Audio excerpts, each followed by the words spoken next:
Habis yang mengenal ketika ayat Nabi Yusuf bin Nun, Allah mewahyukan ke Yusuf bin Nun, inni muhlikun min qaumika arba'ina alfan min khiyari wa sittina alfan min syarari.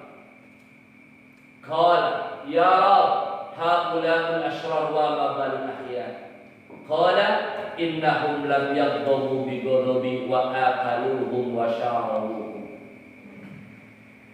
Ketika Allah mewahyukan ke Yusuf bin Nun, Allah Ta'ala ke Yusuf bin Nun, inni muhlikun min qaumika arba'ina alfan min khiyari.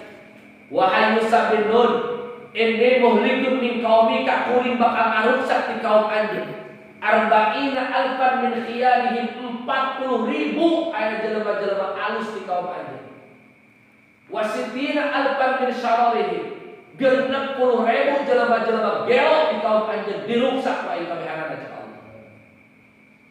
Yusuf bin Nun bertanya ke Allah Subhanahu wa taala, ya Rabb, wahai Gusti, haulaul asyrar, ieu jalmi nu arawan malayak pikeun ayeuna naon diadab ku Allah taala, rayak pikeun ayeuna dimusnahkeun. Tapi wa ma balul ahyar, naon anu kasalahan kana jalma-jalma nu saloleh di kaum abdi Allah. Allah ngajawab, innahum lam yaghdabu bi ghadabi, karena mereka tak pernah marah ketika kami marah.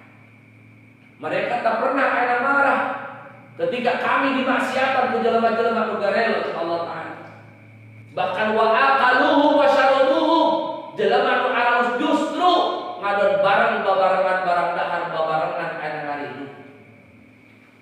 Hati-hati, urang sok salat, urang puasa, urang tahajud, urang duha, urang witir, urang tasbih, urang aya membaca zikir ka Allah Taala, tapi urang babarengan jeung jelema anu ingkar ka Allah Taala, maka teu menutup kemungkinan diadab kabehana jeung urang-urang.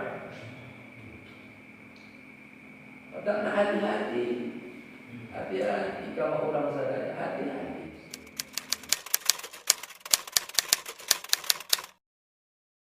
Allahumma aslih li dini alladhi